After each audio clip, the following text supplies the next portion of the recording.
What's going on YouTube? These are the Quick Dam flood barriers. Bought these at Home Depot, 16 pieces for about $100, and this is what they look like.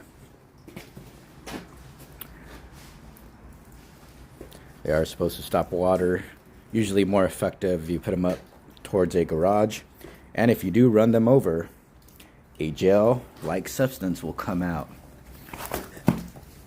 It looks something like that. Other than that, they work pretty good. If you are going to be running these over, I would recommend to probably get sandbags instead.